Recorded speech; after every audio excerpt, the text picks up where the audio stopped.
What's up, guys? This is YUPCAST. We're here with a special guest. His name is Eddie Clark. He's a rapper. He's really good at music. Trust me, I've heard a lot of his music. And yeah, we're just here. Yeah. Well, we just want to know a little about yourself, bro. You want to talk a little about yourself, bro? Like your journey, bro, your testimony, bro. Yeah. Where did God bring you from, bro? Who is Eddie Clark? Yeah, so, my name is Eddie Clark. I was born in Denver, Colorado, raised in Atlanta, Georgia. Growing up, I wasn't really involved in church or even in my faith. I wouldn't consider myself a real Christian, if you say, or a real believer, because I believed in God, but I didn't really practice my faith. And I found God at the age of 22. I was kind of in a place of isolation from a lot of people that were in my life at the time. I started rapping when I was 17, 18. I've actually been doing music since I was a kid.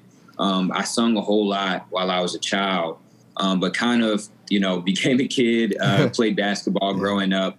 And it was actually on my high school basketball team. We used to kind of like freestyle to kind of loosen ourselves up to get ready for games. And that's kind of where the rapping kind of started. I started taking it seriously after high school with some of my friends that I grew up with. But we were rapping secularly. And honestly, I just felt like it was probably around 20 or 21. I kind of just felt like I wasn't really myself with my music, and I was just portraying somebody that I wasn't. And so I took a break from music, and it was during that time when I was, away from music. I was away from some of my friends that I grew up with, and I had actually just torn my ACL playing basketball, so I didn't have basketball either to go to, which that was an item as well.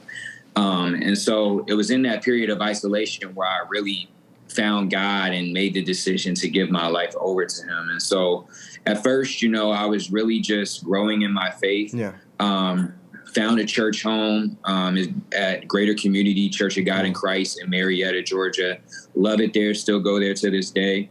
I've been there for about 8 years now. But really just growing in my faith and trying to learn the word, the want to rap again kind of just came back to me, and I really believe it was God-given because I was really done with music. I didn't have any desire to go back into it, but God kind of gave me the words, and it started off just freestyling again, just hopping on a lot of tracks and trying to make them Christian to kind of get a buzz, and it worked. Started to build a fan base, and I can't be more thankful for where I am now. I really just think that it's a testament to just giving my life over to him and letting him open doors for me. And I just give all the praise to him. I couldn't be more thankful and grateful. So Amen. Man, that's crazy. So first question I would ask, like you were saying, you were with a bunch of your basketball friends before a game or before practice, and you would just freestyle. Any of those friends ever made it out to rap professionally as well, or was it just you? None of them have. None of the. They still some of them still kind of do music, but I wouldn't say it's really their profession. And I wouldn't say it's mine either. I'd like to say that I'm good at it. I consider myself a serious artist for sure. But, with them, I think life kind of took them into different paths. But, some of them actually still help me out with my music. Like some of the videos that you guys have seen of me, just rapping and doing stuff like that, they're behind the camera. So, they're very supportive of my walk and what I do. And I'm grateful for that, because they've seen me in my, in my secular season without God, and they see me now. They see what God has been doing with my music, how it's reaching, how it's impacting. Even some of their kids, they have videos of their kids, rapping my stuff. So, it's amazing to see how far it's come and what it's really done. And to have them, be on my team and kind of help me grow is everything I could ask for, because it's ministering to them as well. And that's the ultimate goal. So, so I had a question. So while I was preparing for this, I actually listened to like pretty much every single song that you have on your YouTube. And I scrolled down all the way to the bottom, bro, and I realized that you started rapping like 10 years ago was when you first released your first video. And then there was like I want to say, was it like 6-year period, bro, where you didn't release anything for a long time, bro. I just wanted to ask, you know, like what was happening in that period? Yeah, that's the period that I definitely kind of stepped away. The one you probably heard was a freestyle that I did while I was still secular, but it didn't have any cussing in it. And so really, you know, during that time when I made that transition with my faith and I knew that I wanted to do Christian music seriously, I deleted all of my secular songs off of my YouTube and off of my SoundCloud as well. Yeah. And so that's kind of where a lot of that gap is. I mean, there was definitely secular songs after that first song that you probably heard, but you know, that was the one that stuck because I felt like it was still a good song. And that's when I kind of realized I don't have to curse in order to reach or in order to make good music. Come on. You know, I respect the art that comes with making music, but I also feel like you can be heard without every word having to be explicit. Yeah. And so, you know, I definitely am going to keep on that. You know, I truly believe that at the, you know, the rate that I'm going, that, you know, I can continue to reach even more people just with the music that I'm making. So that was kind of the reasoning behind that. It was more, I didn't want to have anything on my page that contradicted my faith. So, yeah. Hey, amen. Okay, talking about the idea of secular music, I keep seeing a lot of artists who are Christian artists, and sometimes they do collabs with secular artists. Like, what's your opinion on that? Mm-hmm. And do you plan to do that anytime in the future? I think to each his own. I think everybody has their own convictions. For me personally, I would have to see where their heart is with making a song with somebody like me. I wouldn't want to be on a song with somebody if they're talking explicit on it, just because I appreciate my audience. And to me, every song, I consider it like a sermon. So I consider it like I'm actually preaching to you, you know what I'm saying, about a specific topic. And if you can't match what I'm trying to preach, then it's not going to be a song that I'm going to put you on. I'm one thing about me as an artist, I'm very strategic and I'm very picky about who I put on my songs. For the first couple of years of me doing Christian music, all of my songs were just me only. I didn't have any features. I was like J. Cole. Like, I ain't put nobody. You know? Dang. So, but it took me really starting to learn who I liked within the Christian space. Because the other thing was, you know, when I went into Christian music, the only people that I had really heard in the Christian space were like Kirk Franklin. I did hear a little bit of Lecrae, but that was it. I didn't know what Christian hip hop sounded like. And I think that's also to my benefit because a lot of people will say, oh, well, your music doesn't sound like regular, you know, church music or, you know, anything like that.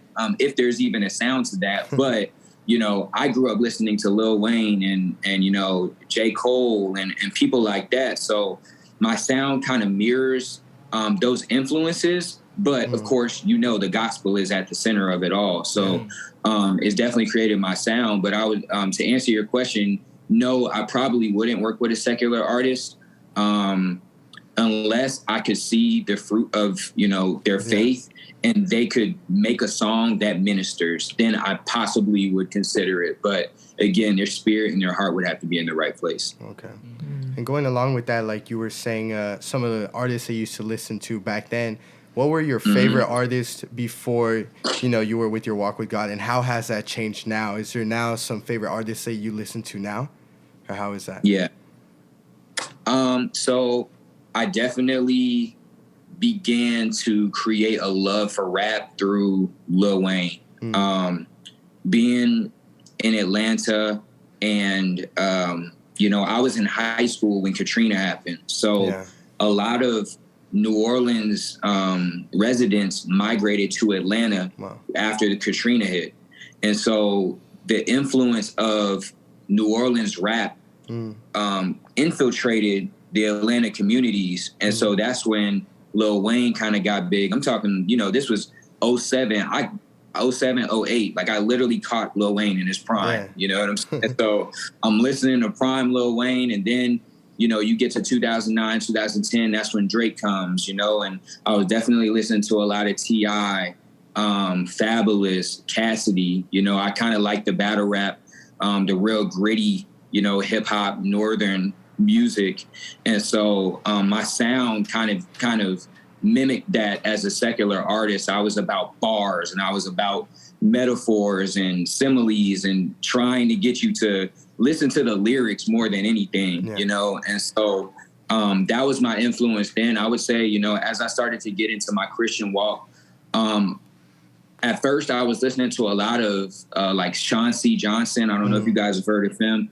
I was definitely trying to listen to Lecrae, how he got to his point. I love Bizzle. That's probably my favorite Christian hip hop artist, I would say.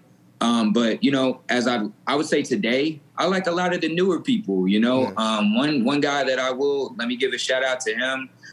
His name is Alano Adon. I follow him on Instagram, and I really like his sound, man. Like, of course, I've worked with people like Here in the Light, Aaron Cole, had a feature with him, Jacob Soul down south in Florida.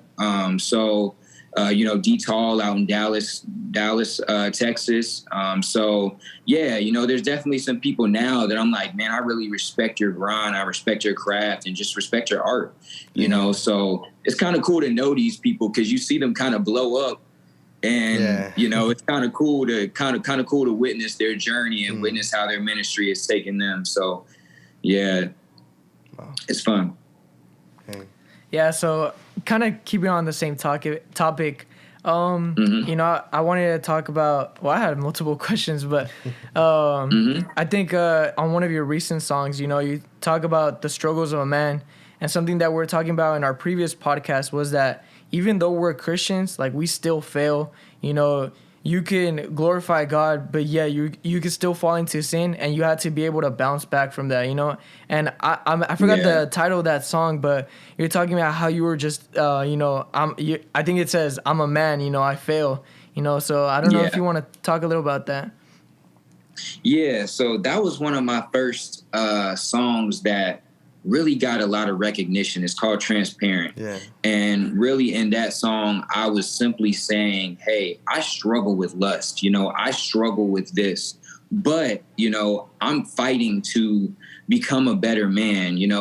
Bible says fight the fight of good faith. You know what I'm saying? And so every day is a die to your flesh. And it's not easy. And as men, I've always been the type of person that I want to get us all together and let's talk. Like I used to have my own apartment, and I used to every third Tuesday of the month, I would have like a guys gathering, and we would literally just talk about things because I think us as men, we love to bottle stuff in. And I even said that in that song that as men, we don't like to talk about a lot of stuff. We like to suffer in silence, and we like to say that we got it. And, our pride kind of takes over, but we need to talk about these things, and that's even in the word too, that being able to talk about what you're going through can save you from that sin. And so being transparent about what you're going through, talking with people that you trust, it's all about your environment too. Like I'm never going to be one to be like, oh, well, just go to church and talk about everything and it's all going to be washed away and, you'll be fine. I definitely believe in the right environments and communities are important. So having brothers in Christ that you trust and that you can confide in that aren't going to condemn you when you keep it real with them, that's what it's about, And so I highly encourage having conversations about what you struggle with. And so, for me, that's absolutely important for my walk. I'm grateful for the friends that I have that I'm able to pick up the phone. I have friends I can call at 2:00 in the morning. They're going to pick up the phone and I can talk to them about what's going on. You know what I'm saying? And that's what you need. You need friends like that. So, that's definitely important. That's good. Well, okay. I have a question about something. Oh, we were actually just talking about people that you're surrounded by, right? And my question is, who is a person that you would say, well, besides Jesus, that has most influenced your spiritual life? Are you talking about presently in my life, or It could be just somebody I've seen? It could be from your childhood. It could be from your teen years, from now, even anytime. Well, I think the easy one would be my pastor, of course, because he's the one whose word convicted me to want to give my life to Christ. Yeah. And, you know, not only that, you know, he's somebody that, despite how busy he can be, he's always, if I pick up the phone and ask him to meet up, he's going to meet up with me and talk with me. He's somebody that I can be transparent with about my walk. I've done counseling with him before. I've done premarital counseling with him. So definitely him. I would say outside of him, probably my best friend, Will, who goes to my church. And we kind of met through our young adult ministry that we have at my church. But our growth has been kind of weird because we were just friends, you know. He was just a guy at church or whatever. But I was going through a really rough time in my life. And I don't know what it was. It was the spirit. It had to be the spirit. But one day it was, like I said, early in the morning, probably 1:30, 2 o'clock in the morning, I picked up the phone and I called him. Wow. And when I called him and I talked to him about my situation, he was able to give me that spiritual wisdom that I needed in that season. And I think ever since I was so transparent with him about what I was going through, he's been able to do the same with me. And now, you know, we're in a blossoming season right now where he's actually, you know, in Arizona right now, working for the MLB. He's a scouting director for the MLB. So, I mean, God has been doing some amazing things in him and doing some amazing things in me. And, you know, he's somebody that could say he's seen me in the valley, you know, where now, you know, we're growing together. And so I think our relationship is truly that of just a godly friendship where we can talk about anything with each other. We encourage each other. Wow. He's in law school right now, so he's actually the one who handles like my contracts and stuff like that when I do features and, you know, shows and all that kind of stuff. So he's on my team, you know what I'm saying? He truly wants me to win. And you know, he's invested in my career, just like I'm invested in his. So yeah, I would say my boy, Will. Shout out to Will. Hey. Shout out to Will. Dang. So it's sounding like Will does everything. He's a scout. He's like in law school. He's a pastor. How does he have time for all that?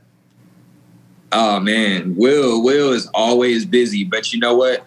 You know, you make time for what you want to make time for. And I know he's a real friend because he makes time for making sure that I'm good. Like literally earlier yesterday, he called me, FaceTime me, and he was like, bro, I need you to send me your logo. I need you to send me all your LLC stuff because I'm about to get these contracts ready for you. And tomorrow we're going to have our meeting and I'm going to have all this stuff ready so you're good to go. So you have your contracts ready. Like, that's just how he is. Like, he'll get it done. Yeah. You know? So, and you need people like that. You need people that's really down for you on your team like that.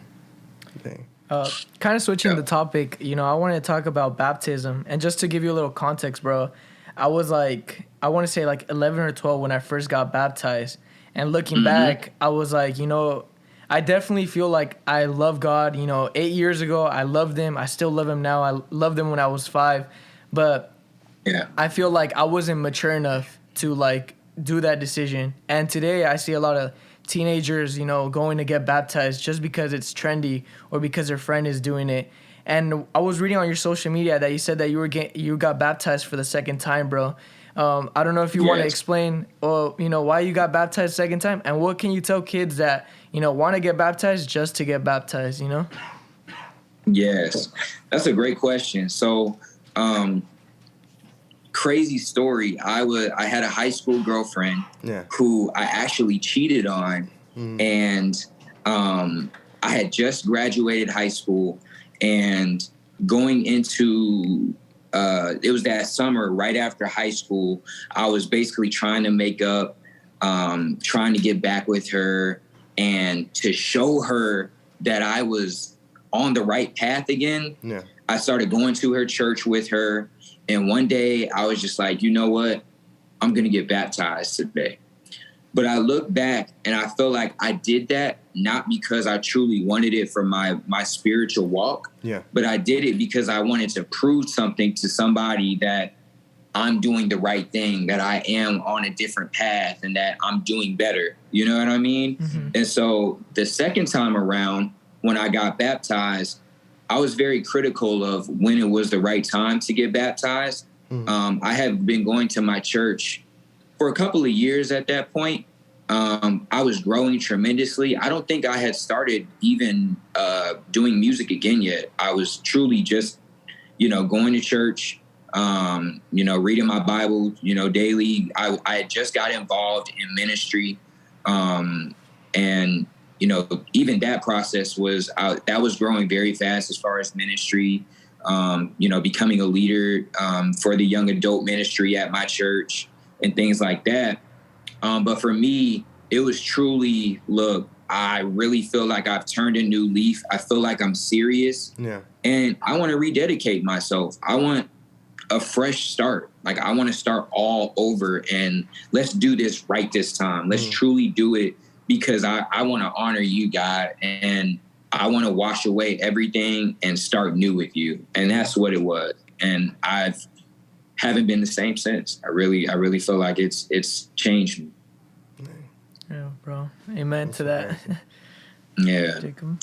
I can relate to what JC was talking about, just like the idea of like being baptized too early, because I also got baptized around actually the same day he got baptized, because we are brothers. But hey, I was baptized when I was like 8 years old, and I remember that I did love God. Like, I had felt God's presence before, and I loved worshiping. I loved, just being there during worship and like listening to the preachings whenever I was at the church. But I mean, the main thing that I kind of regret is that I kind of took baptism lightly. That was the main thing that I regret about my baptism. It was because they didn't really give any classes before that. Like, they didn't really explain what baptism was all about. Like, they just said, "Oh, do you want to get baptized?" Right? They never really explained what baptism truly meant. So then on the spot, they just told me, "Do you want to get baptized?" And I was like, "Well, you know what? Everyone else is doing it." So I was like, "You know what? Let's just go for it. Like, let's just do it."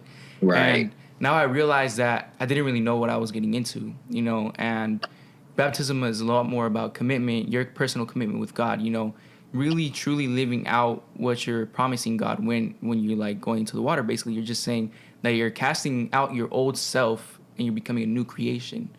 But if you're not doing that, then the baptism is pointless, And exactly. that makes me just like think right now, like, should I get baptized again? When should I do it? And I kind of feel like the same way, just like, when is the right time? Like, I'm constantly wondering, like, when should I do it? Am I really right with the Lord? Yeah. But honestly, I don't really know yet.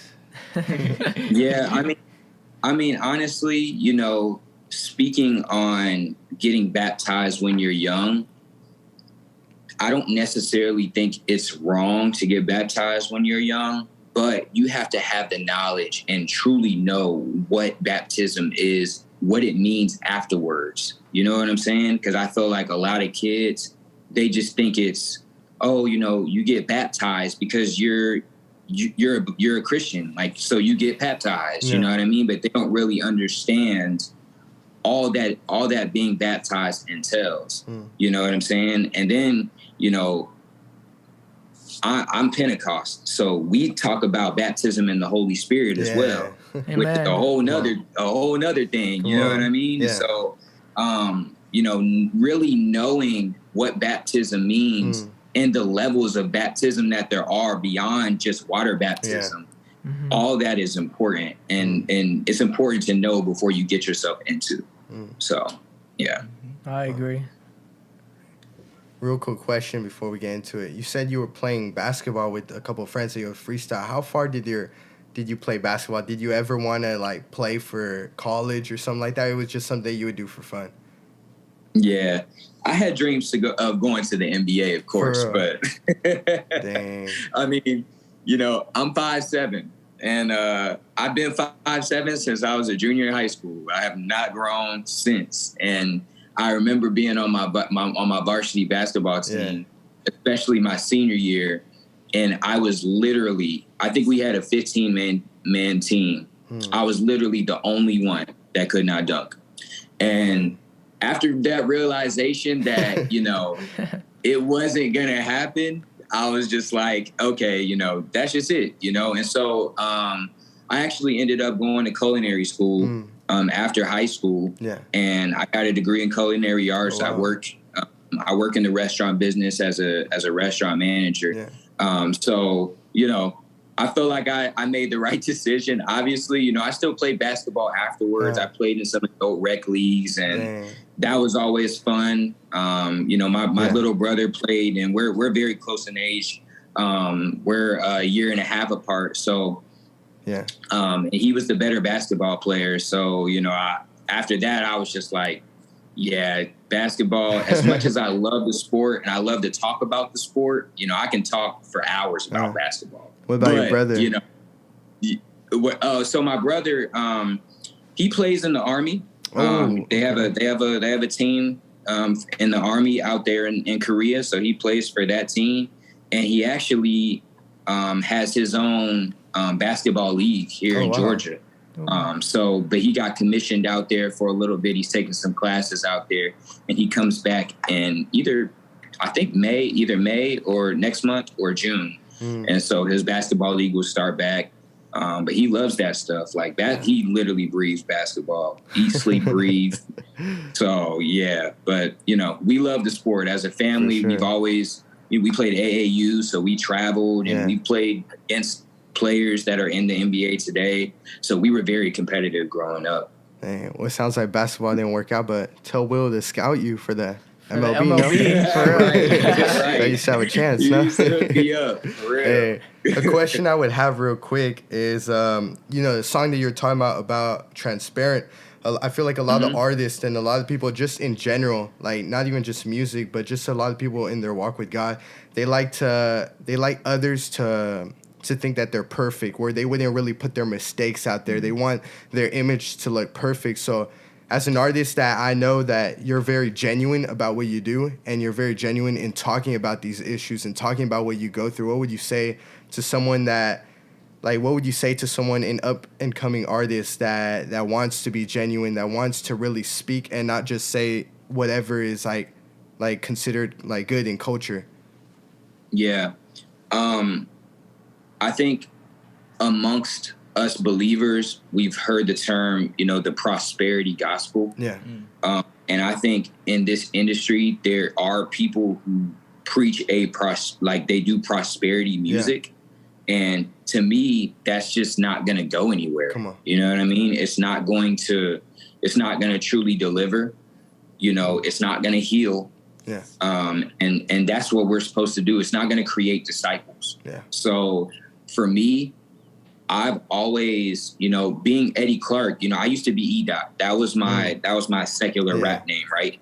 And so when I made the switch to go with Eddie Clark, I made that knowing that this is the real me. Like, I'm going to give you everything of me, not just the prosperity, not just the good things, not just the Instagram, you know what I mean? Not just, you know, so the social media where we only post our good things, you know what I'm saying? But in my music, you will know, you know, that I'm struggling with this, that I'm dealing with this. And it's not because I want to say, hey, like, you know, this is just what I'm going through. It's meant to be relatable to the listener, but it's also within that message is to show that there's going to be growth in that. You know what I'm saying?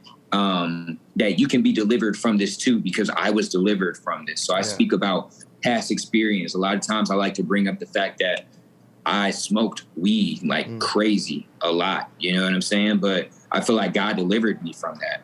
And so, you know, sometimes I'll reference my struggles with that, or I'll reference, you know, the fact that I'm in a relationship right now and I need to hurry up and get married because it's getting hard. Yeah. You know what I'm saying? Yeah. So our cameraman just went like this. He's saying, he agrees with you. Yeah. We agree with you. You know what I'm saying? So, you know, and I know that a lot of believers deal with that thing. So as an artist, we know that being relatable is what creates more fans. Yeah. And if you want more fans, you got to be able to relate to them. If you're talking about stuff they can't relate to, it's not gonna go anywhere. So as Christians, preach the gospel, but be relatable at the same time, because I've been there. You know what I mean? So, yeah. Talking about fans real quick, we started this nonprofit organization, just a bunch of young men, and congrats. Thank you. But as we're like growing, I mean, we've done this for like 3 months barely, and like we've grown a lot. And I feel like when we try to go for clout, or I guess like focus on numbers and stuff, that will always lead us to disappointment. Like every time you chase fame, that you go up and then you go straight down at one point. How do you deal with that? I will say that it was very hard for me in the beginning, because I used to see people and I used to compare myself to them and wonder why I'm not where they are. And I think that's where you fall, in that place of kind of slick depression, like where, you're like, is this really even worth doing? Because it's not going where I want it to go. But what I do now is I celebrate small wins. So if there's something that I've done at this point that I haven't been able to achieve before, that's a win. You know what I'm saying? That's growth. So organic growth is always the best growth. As long as you keep doing something, you're going to get better and better at it, because it's repetition. You know what I mean? But then the other thing is, the more you keep doing it, the more it's going to grow. Like if you plant a seed in the ground and you water it, it's going to grow, right? So if I keep watering this tool that I have, or this gift that I have, and I truly know that it's of God and that God has ordained it, then he's going to grow it. So now we, especially as millennials, and younger people, we're very, people like to say, we're a microwave generation. I absolutely agree, because a lot of times we just want the fame tomorrow, or we want the clout tomorrow. But, God's timing is way better than our timing. And sometimes that may take 5 years. Sometimes that may take 7 years. And everybody's walk is different. Everybody's growth and their story is different.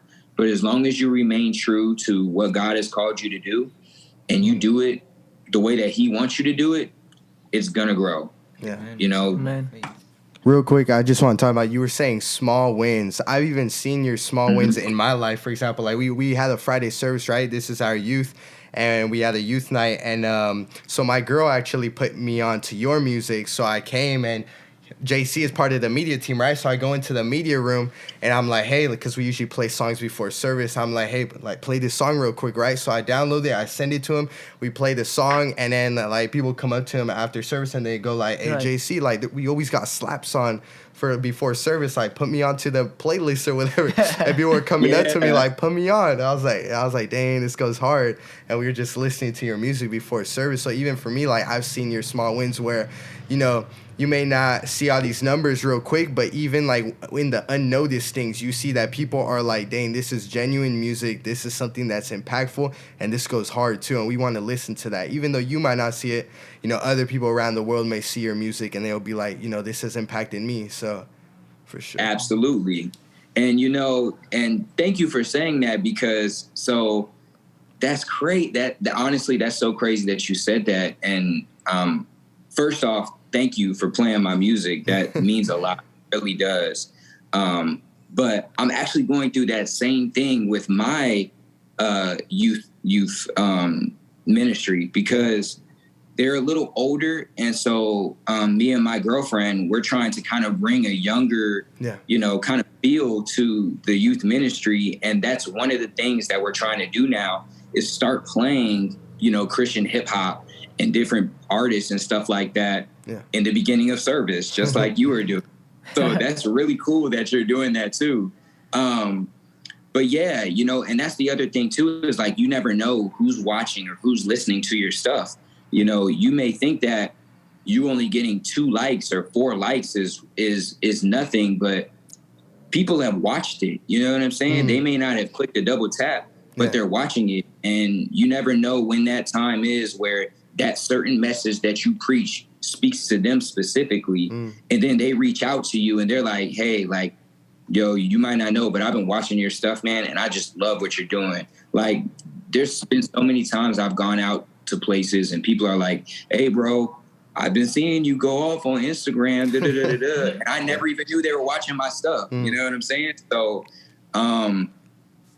I've always, like, on my last album, one of the things that I said before the song started is I said, you know, a lot of times I get in this place where I'm just like, I need to reach this many people and this many people. But with my ministry is the most effective when I just focus on reaching one person.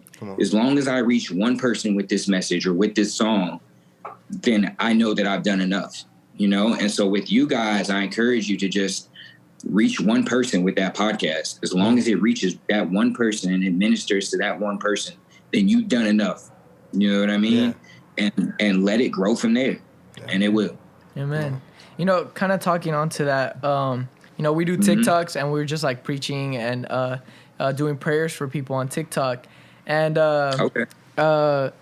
so recently we had a meeting and I was like, we were just talking with all the boys that are in the nonprofit. And I was just telling them, I was like, hey, if you guys like are questioning if what we're doing is meaningful, I challenge you guys to go look in the comment section of one of the videos that you guys put. And like, if you go look, like there's like a bunch of kids that say, hey, like this made my day. Or you know what, like I was going through something and I was thinking of ending it, but you know, I watched your video and like I decided not to. And there's like tons of comments, you know, and I think that motivates people. And especially like music, you know, like you'd be surprised, but like you hear a song and that says like, bro, I'm battling through this, I'm battling through that. You're literally just motivating people and saying like, you're not alone in this. And, you know, God's with you and you could go through this valley, you know? And I just feel like there's just beauty and like things like that, you know, like we don't see it all the time, you know, but there's beauty and it happens, you know? Yes. And, you know, the great thing about that is, you know, it always comes at the right time. At times where you feel like, man, maybe this isn't working. You get that DM or you get that comment that's just like, it's confirmation. And that's how you know it's God, because he reminds you through people that what you're doing is right and it's truly edifying them. And, you know, as far as music goes, one of the things that I love about music as a ministry tool is the power of music is so deep. You know, like we subconsciously say lyrics in our head. We're singing songs in our head as we go about our day. So for me, what I saw that as is an opportunity to minister to somebody to where if they like the song, when they're going about their daily tasks, they could be saying the word of God while they're, you know, while they're doing whatever they're doing through the music that I make for them. So understanding the power of music and using it in the right way, you know, God has given me that ability, and I can't be more grateful that it's impacting that the way that it has, you know. Okay, so a while back you were talking about the older generations, and I actually want to talk about that. Me and JC and a lot of people in this Youth Uprise Project, we actually grew up in Hispanic households, and the thing with Hispanic parents is that they won't always understand the lyrics of music, but they will listen to the beat and they will come to conclusions. Have you ever gotten like criticism from the older generations about this genre of music that you have decided to become part of, and you know they use it to spread the gospel, but simply because of the fact that it's rap or hip hop or whatever style, they begin to criticize it? Have you ever received that, like, personally? Personally, I have not, and it's crazy because I go to a very traditional church as well. And so in some areas there was some tug of war with some of them, with certain aspects, not necessarily music per se, but just church things, you know, that I was just like, why is it like that? You know, why don't we do this? You know, and stuff like that. And it's not to knock the church, because obviously it's important for all of us to be in church, and to be around the body. And so I highly encourage church, but I do see where that comes from, but you know, you got to think about people like Kirk Franklin, who gave a different sound to gospel, and people knocked him too. But then look at him now; everybody loves it, right? So, what you just have to understand is that it's just not for some people. And you know, I went into that with an open mind, saying, you know, this music is for my generation and the generation after me. It's not necessarily for the older generation. You know what I'm saying? And who's to say, you know, when we get older, we'll be on this stuff, and there may be something new, some dubstep Christian, you know, music that, you know, we don't like. Because we're like, what's this? Like, why do y'all like that? It sounds that's so whack. You know? Yeah, like that's whack. It's like mumble rap. So, you know, but music is a preference, and you know, when you understand that, it's just, hey, like, you know, your parents might not like that music, but you're edifying God by listening to whatever music, as long as it is, you know. So, yeah, I try not to look too deep into it. Do you have a question? Because I have one, bro. There you go. So, I think I was listening to one of your songs, and it said that nowadays, like, people that refuse to believe in God, like, consider themselves woke, you know, and in today's culture, you know, people, like, you know, they have a really bad mentality towards Christianity. Like, I mean, the school that I go to, it's very just liberal, you know, just to not say it, but but you know, I've seen people start speaking about God, and you know, they start looking at them funny. And when I started posting about God on my Instagram, I used to have 400 views, and then I started posting about God on Instagram. Now I'm only getting like 80, 90 views, because a lot of people get offended by that, you know. And you know, maybe you want to go and talk a little bit about that, you know, about this modern culture. Yeah. I think the line that I said was, we're living in a time where Jesus Christ is a hoax. And, you know, I think that it just speaks to the fact that we're living in the world, you know? And so the world kind of rules in this, you know, time that we're in. And as you can see, it's getting worse and worse. Like, it's not getting any better, which we know is we're entering those end times, you know? But that's why, you know, it's just important to be grounded on what you believe in.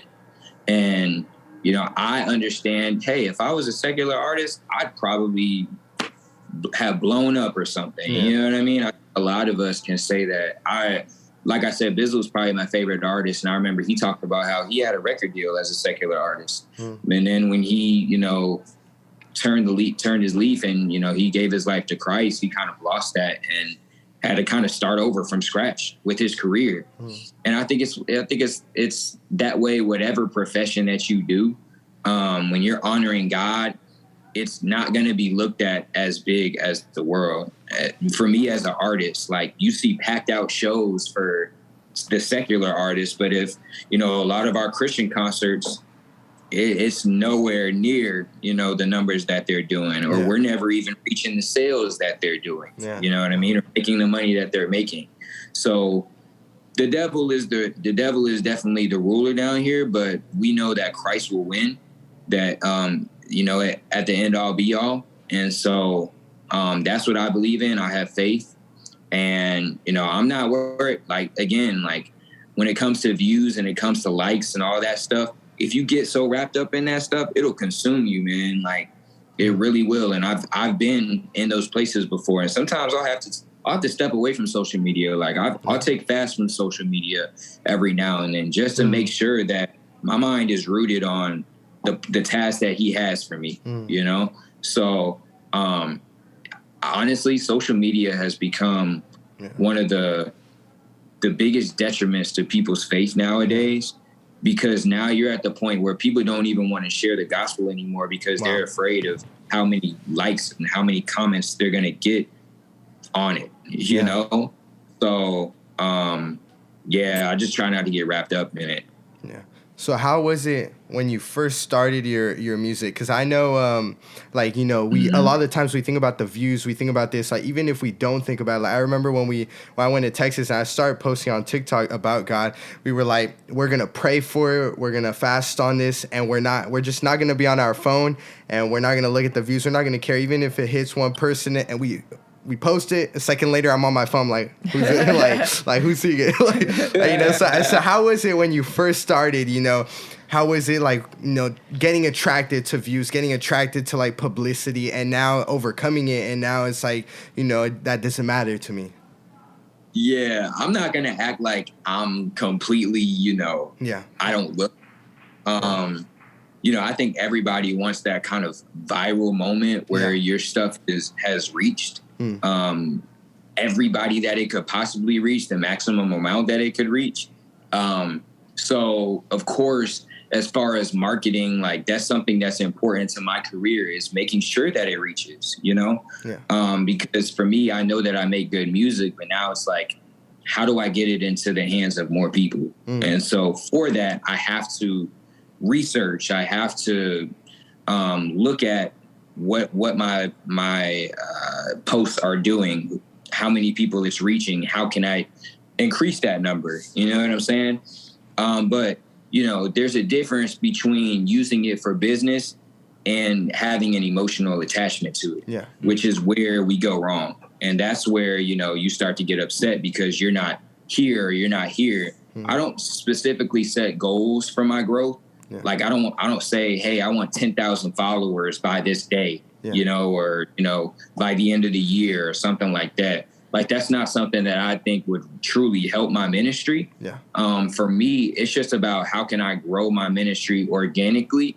And I know that social media, living in the time that we're in, that's one of the biggest tools to be able to do that. So I more use social media for business rather than, you know, personal gain. Okay. Another question would be, like you were talking about, do you have a team, or is it just you that reach searches? I know you said that your pastor Will is, you know, helping you, like, doing, you know, just bringing it out and reaching more people and helping you with logos and all that type of stuff.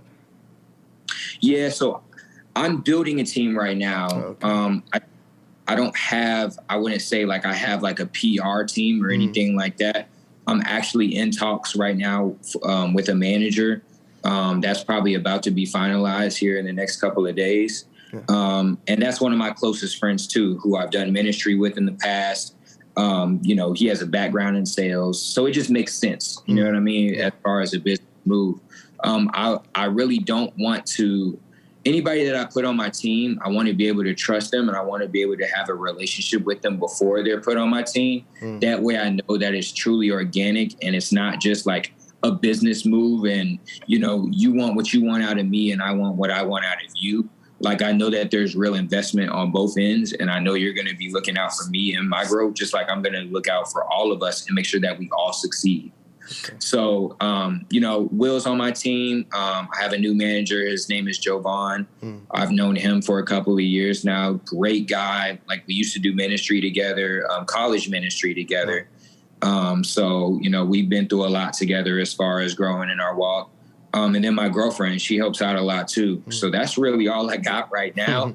But hey, that's enough for me right now. You know, I know that all of these partnerships that I have are all organic. They're all ordained, God ordained.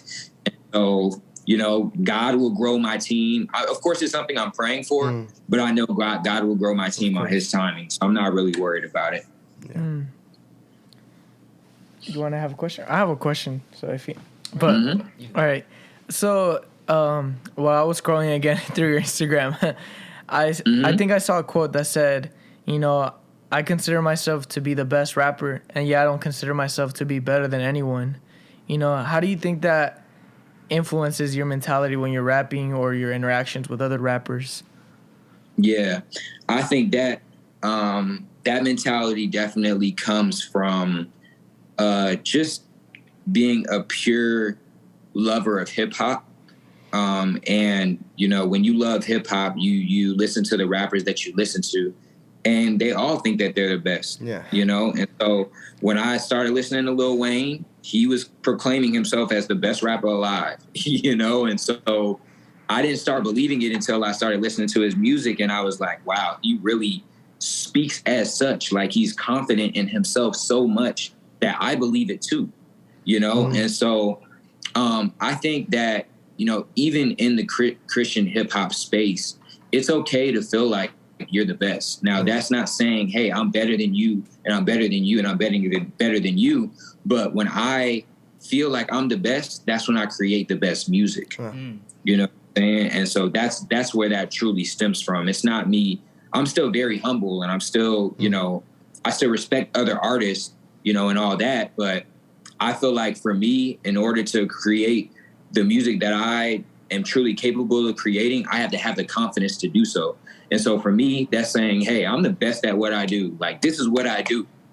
Nobody's stopping me from making great music, And so when I have that mentality, that's when I create great songs. Hey, I agree. Honestly, confidence just helps you like perform so much better, produce better stuff. And obviously, if you're anointed and God's helping you, obviously you're gonna be creating some fire stuff, Yeah. So I agree. Yep. Thank you. I appreciate that. So we were all talking about the importance of music in your life. So my question is, what are your top 5 artists that you listen to right now? What is in your playlist? So before I name them, I will say that I am the type of artist that listens to all art. So I do somewhat listen to secular music. And it's not because like it's not for the content. I'll just say that. It's definitely not for that. But when we talk about art and being an artist, I like to listen to everything because I like to listen to what appeals to me, what can influence me, as far as even cadences or flows, beat styles, what's relevant today. I listen to jazz. I listen to R&B. Yeah. So I listen to a lot of different people. I would say my top 5 right now would probably be. I like Blast. I don't know if you guys have heard of Blast. He's an artist out of Los Angeles. No. Okay, yeah, I like him. Of course, Drake. That's probably my favorite artist, hands down. I thought you were going to say Eddie Clark. It's crazy. I listen to myself a lot. Yeah. I really do. I listen to myself a whole lot. So, yes, I am in that top 5. No, sure. I feel like that's great, though. That's great because it's preaching to yourself, and that's a good thing. Before you want to preach to anyone else, it preaches to yourself, right? So. Oh, yeah, absolutely. And also, I'll say this, too. Like, I'm my biggest critique, too. So, like, a lot of times I'll listen to a song and I'm like, okay, I possibly could have done this different. Or, like, maybe I can make a song that sounds like this song. Yeah. You know what I mean? And so I like to listen to my music for those reasons, too. I really like I said, Bizzle is a big one. And I'll probably say lately, I've been listening to a lot of Kieran the Light. Like, that's really a close friend of mine. I don't know if y'all have heard of his music. He's out of Louisiana as well. But yeah, just real edifying sound, man. Like, the dude can just spit, and he raps like it's easy. He raps like he can go for hours and hours and hours. Like, I like people that sound like that sound like it's not just written, and sometimes, like, as artists, we can know when people are going through writer's block. And for me, with Kieran, when I hear his music, I'm just like, yo, like, he really is just coming off the top of his head with these rhymes, Yeah. So so that's no particular order, but yeah, that's my 5. For sure. Going along with that, how do you prepare to make your music? Obviously, you're in the presence of God, right? But is there any tricks that you have to help you, like, just concentrate on what you want to say or what message or who to impact, all this type of stuff, right? Yes.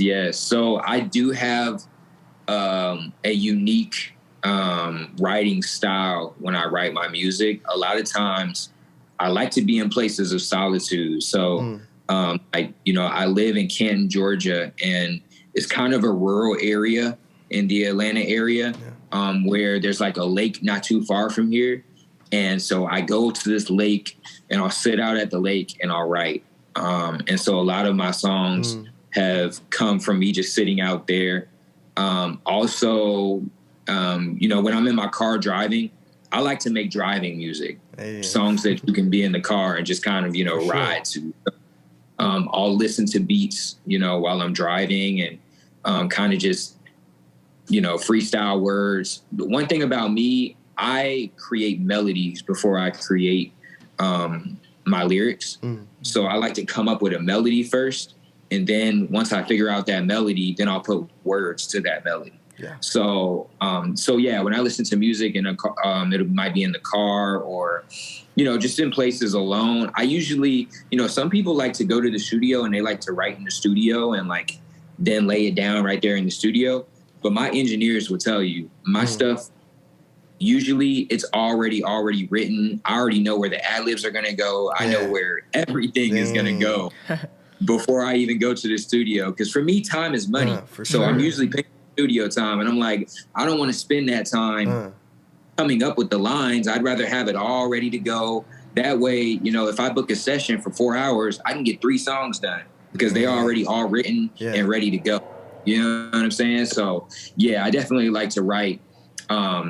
And I definitely like to write in nature. I'm a nature boy. So, yeah, I might take a hike up a mountain. And then once I get to the top of the mountain, I'll write. That's the stuff I like. For sure. Going along with that, I noticed like I'd be watching I'd be listening to all your music. And for a lot of people, obviously we want to pull out the best that we can. But I really see that you put quality over quantity. And, you know, I'm like listening to all your songs. I'm like, dang, all of these are hitting, right? And obviously, so how do you, my question to you is, how do you just like reflect on that where you put out quality, not just quantity, where you're like patient on what you're going to do? Like it might be in a rush. You're like, oh, I haven't posted music in a while and I really need to post. But how do you just keep it quality all the time? I appreciate that because me, myself, I feel like I'm very much more quantity over quality. So, oh, really? Yeah, like I feel like sometimes I get in spaces, like you said, where I've put out, some material and I truly don't let it sit for a long time. I don't feel like but I feel like my fan base, you know, they'll be wanting for more when it's time for me to drop again, which is a good thing. I want to stay consistent. And there's definitely songs nobody has heard because, you know, it just didn't make the cut. So for me, what I like to do is I'll make a song and I'll sit on it for a couple months. And the reason why I do that is because I want to see, for me, does this song stay with me and do I still feel the same months later than I felt when I first made it? Wow. And so if that's the case, then usually you guys will get to hear it. If it doesn't, then it goes to the wayside. And so I think that's helped me kind of create longevity when it comes to my songs, where they're able to be timeless and not just for a specific time. Is because I sat on it as well and kind of tested it to see if it stands the test of time before it's released to the public. So you mentioned that you were in a relationship, bro.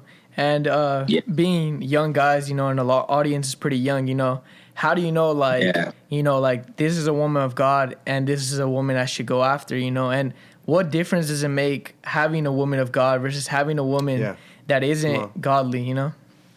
Yeah, that's very important. And I've definitely had my relationships where I knew that it wasn't of God. And I think one thing about me, I'm a little different when it comes to marriage and, you know, who we choose to be our partner. I truly believe that it's our choice. Yeah. And I believe that God will endorse whoever we choose if it is that person that he feels, you know, is right for us. Now, I believe that when we choose this person, we definitely need to see what do they do as women of God without me being there. You know what I'm saying? So is she truly in her walk before I came along? Yeah. Was she already, you know, practicing her faith and, you know, trying to learn and truly I need a leader because I'm a leader. So I need somebody who can lead as well, who can be a teacher or of some sort, you know, with me. And so, you know, I'm looking for that.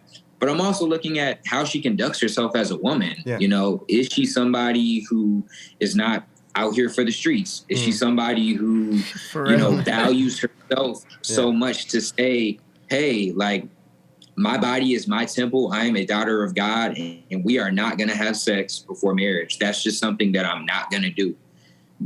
Those are questions that need to be asked before you even take that next step. Yeah. Because, you know, I've dealt with women who were weak in that area. And as men, we can't have somebody who's weak in that area. I need somebody who's going to be strong when I'm weak. And when I'm weak, they're strong. You know what I'm saying? So for me, that was important. But then also, how are you guys as friends? Yeah. You know, I think we put a lot of value in dating, but we don't put a lot of value in friendships. And that's extremely important. You know, me and my girlfriend, we were best friends for like a year and a half before we even started dating. So it was easy. You know, it was very organic where, you know, we had a night and we were just like, it was almost like what are we doing? Like, we're best friends. We're going out to dinner as best friends. Like, why are we doing that? You know? So it was just like, okay. And I think it was that night where we had that conversation that I started to look at her like, yo, like, I need to do this. I need to just go ahead and wrap this up. Like, I just got to lock it in. You know what I'm saying? And so we did that. And we'll be 2 years next month. So it's definitely serious. She's definitely somebody that she has all the qualities that you look for in a wife. But I'll say it hasn't been easy. You know, there's been counseling needed, not in a bad way, but just, you know, number one, for compatibility. Are you compatible with this woman? And then two, learning each other. I mean, because you can, I think, you know, a lot of times when you're in long-term relationships, you get to a point where you're comfortable and the conversation stops. You know, conversation is easy when you're dating. You know, it's easy to like start conversations, try to keep conversations and stuff like that. But when y'all are comfortable and you're just laid back, there's nothing to talk about. You know what I'm saying? So reading together, we started reading Christian books together just recently, and that's been huge for us. We started to have conversations that we've never had before. Yeah. And so, like, you know, just truly learning each other and knowing that as we continue our lives together, we're going to continue to learn about each other and trying to do that intentionally. It's good, bro. We're going to be waiting for that invitation, bro. For the to the wedding. I got you. We're going to catch the ramo. Yes, sir. We'll be like, yeah. We'll fly out. Yeah. The question I had was, out of any of the people in the Bible or any of the characters in the Bible, who do you identify with the most and why? That's a great question. I love, who do I identify with the most?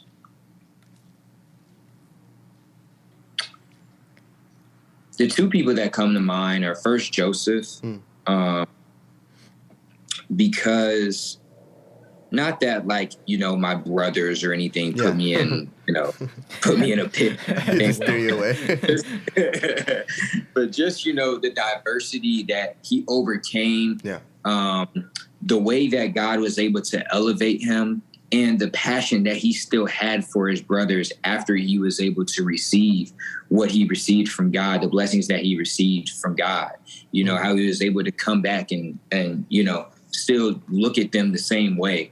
I think I'm one of those people that definitely has grace, to where, you know, I've been done wrong by some people, but I'm able to, you know, still look at them and see the best in people and see the good in people. Yeah. You know what I'm saying? And so I definitely feel like I relate to Joseph a lot. I think another person would be Job. I just love that story. And I love how, although he lost everything, and I know he kind of questioned God. Oh, Yeah. can you see me? Yeah. Sorry about that. No, you're good. I know he kind of questioned God, and in his calamity, and God kind of gave him the answer that I am God, and that's just that. Like, he didn't really give him a real answer, but I think that story just really penetrates me a lot, because a lot of people will ask me the question, like, why do bad things happen to good people, or why does God do this? And there's no answer for it or anything like that. Like, Job is always a story that I cling to, because it helps me understand that no matter what I'm going through, I don't have the answer. And I even made a song about that called "I Don't Have the Answers," where I talk about the fact that I am just going to rest on the fact that God knows the answers and I don't. And I'm going to be okay with that. I'm choosing to be okay with that. And so Job is somebody that I can relate to a lot. Yeah. I feel like both of these characters in the Bible, they both had really, they were going good, and they had these real down moments, but they overcame that adversity. And like you were talking about how your parents were divorced at a young age. How do you feel like, did you have that really down point that you just overcame with God's help, that he just took you out of that place, and, he made you into this artist that, influences a lot of people to overcome that as well? Was there that down point in your life? Yeah. So actually, my parents divorced when I was 20. Wow. So I was an adult, but I didn't really understand the impact that it would have on my dating life, specifically. So, at 20, I was still in the world. After the divorce, I became very cold-hearted. I became very promiscuous during that season of my life. And when it finally became time for me to settle down, that's when the real issues arose. And those issues really stemmed from not wanting to marry somebody and then 20 years down the line end up divorcing them, because they were 20 years married when they divorced.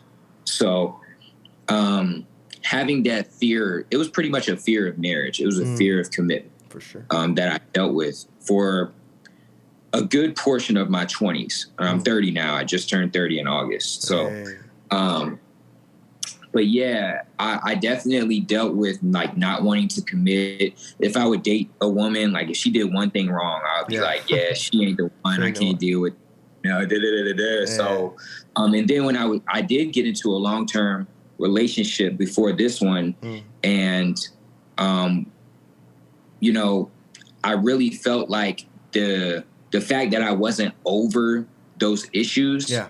I had to leave because I truly wasn't whole. Like I knew I couldn't take the next step without figuring this out, And so, I had conversations with my parents, finally one-on-one conversations with each of them, and kind of, got to the root of why I felt that way. Yeah. And so it took, really talking to him, really talking to God, him helping me heal through that. That I was able to truly find peace in my parents' divorce, and learning that, when people get married, they don't plan to get divorced. Yeah.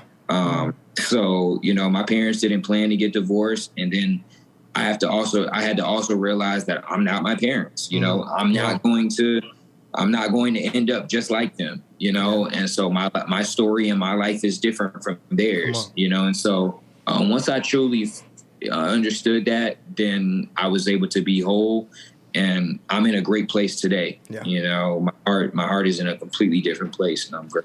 For sure. You said something I even relate to. You said that even like little stuff in the past would tick you off, where you were like, you know what, this person may not be the person. I can personally relate to that. And also, I had parents that were divorced at a young age. I was like 8 years old when my parents got divorced.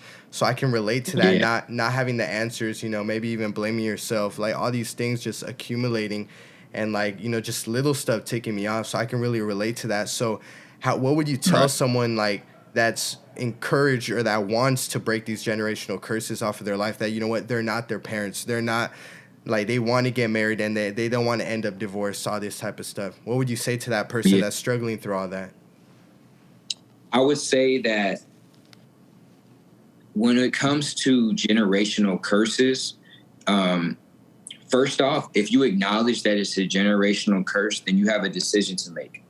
And that's, are you going to continue that cycle or are you going to break the cycle? Yeah. And so when you make the commitment to be different, then you have to own that and you have to walk in that. So, you know, for me, I know my parents are great people. Although their marriage didn't work out, I know the effects of that, what the effects of that divorce had on our family. Yeah. And so I don't want my family to be split apart. I know that once I get married, I'm locked down, and that's it for me, because it's been tough. You know, I have to split my Thanksgivings, like half and half, make sure I'm spending enough time with this parent and, you know, enough time with the other parent. Same with Christmas. Got to do the same thing for that. And then now I have an extended family because I have a girlfriend. So now thirds, you know what I'm saying? I have to spend time with her family, spend time with my dad, and spend time with my mom. And so it's like, you know, I don't want my kids to have to do what I have to do, you know? And so for me, and that's just one example, of course, but it's just certain things like that. Like, I don't want to put my family through that, and I won't put my family through that. So I know when I tie the knot, I'm going to be sure. And that's just that. Hey. Before we wrap up in prayer, I just wanted to ask you, you know, we tend to do this a lot, or we try to do this every time that we have a guest, you know, we ask them, like, what do you want to say to the youth of America? The mic is open. Anything you want to say, go for it. Okay. So to the youth, what I really want to say is that, you know, you have so much life that you still have to live. A lot of us don't cherish our youth. I wish I could go back to my youth. I think a lot of us wish we could go back to our youth. And so these times are pivotal. While you should have fun, I think your faith is one thing that you can't lack on. I'm grateful that at 22 years, I was still alive to change my life, you know? And so at whatever age you're at, now is the time to make that decision to follow Christ. Yeah. And it's not something to be scared of. Because a lot of times people will look at you and they'll say, hey, if you don't follow Christ, you're going to hell. No, that's not what I'm going to tell you, because that's not true. That's not how the gospel is truly preached. You know, when you are saved, you're saved by grace through faith. All you have to do is believe. There's no works involved. There's nothing that you have to do to earn your salvation, you know? And so, but now is the time to do that, because look at the world around you. As you continue to get older, you may be young now, you might not see it yet, but as you continue to get older, you're going to see how the world is. And when you see how evil the world is, you'll understand why we made the decision to believe and accept Jesus Christ as our Lord and Savior. We are sinners, and we need somebody to come in and save us. Yeah. And this relationship with God that we have has been reconciled by Jesus Christ. And so if the decision is not made, I hate to break the news to you, but your eternity is going to be much longer than your time here on earth. And you don't want that to be in a place you don't want to go. Yeah. So as a youth, I'm encouraging you to please make that decision. It's probably the biggest decision that you're going to make thus far. Once you make this decision, what you do when you grow up is going to take care of itself. Who you marry is going to take care of itself.